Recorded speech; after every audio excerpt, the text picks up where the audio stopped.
Let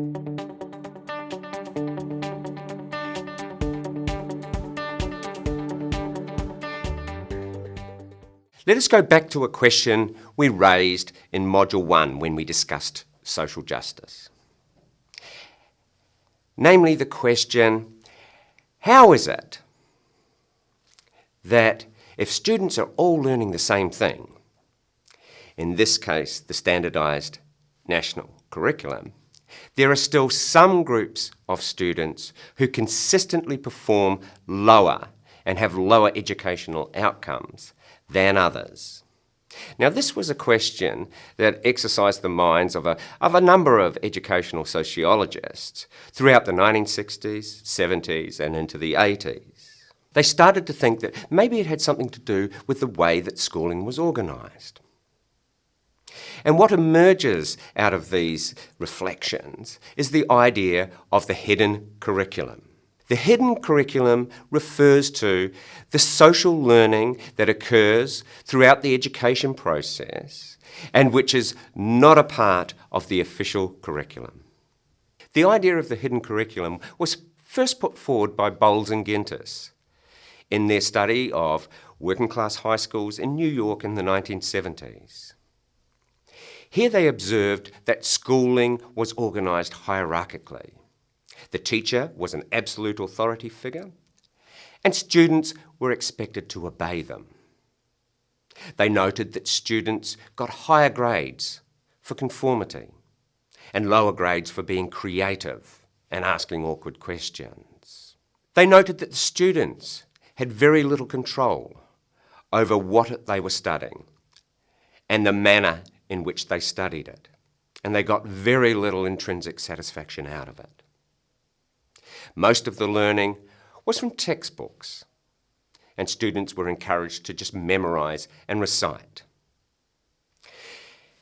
This, Bowles and Gintis argued, worked to produce students who were passive, who accepted their lot in life, who would take on jobs that were not rewarding in and of themselves, but that they did purely and simply to get a wage.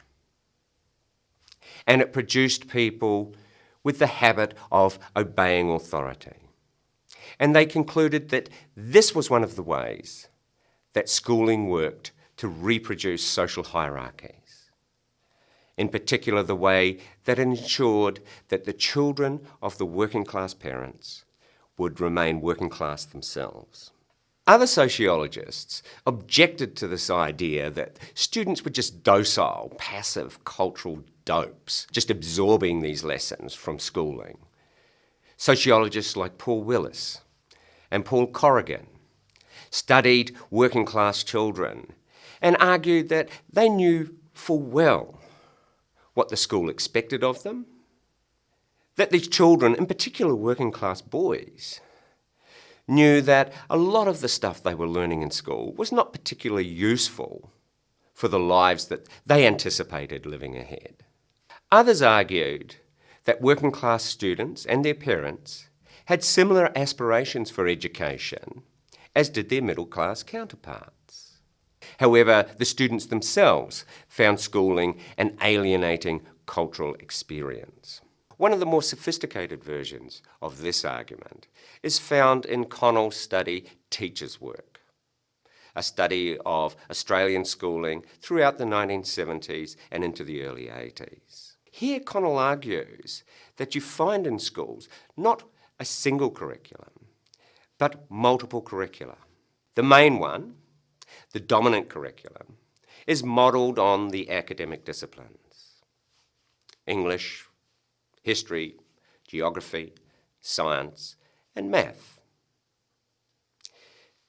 This, Connell argued, tended to be taught in a rather abstract fashion. It involved a lot of textbook learning. Students would be asked to turn to page such and such, read chapter 6 and 7, and then answer the questions at the end.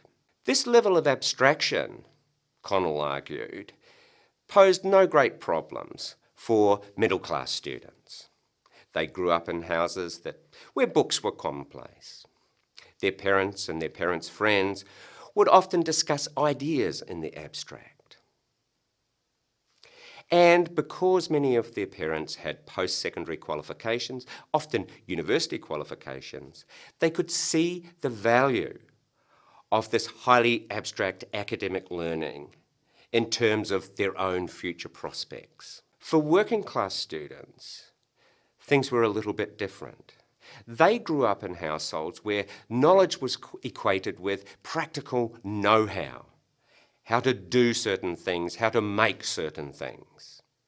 And accordingly, they found the school experience to be quite alienating culturally, somewhat removed from their ordinary life experiences. In addition to the dominant curriculum, Connell identified a number of subordinate curricula. There was the practical curriculum, which included PE, art, but also trade training.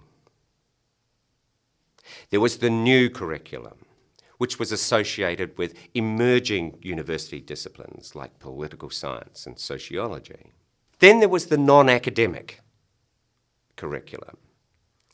This dealt with things like skills for life, learning how to write a job application, how to attend a job interview. And finally, though it was quite rare at the time, there was the alternative curriculum. This was when teachers encouraged students to engage in debates over matters of public concern. Connell also noted that the main mechanism by which one moved from a basic to a more advanced level of learning in any given subject matter was by way of passing examinations. These exams were also used to stream students into different programs of study, either the academic programs or the more practical trade training style programs.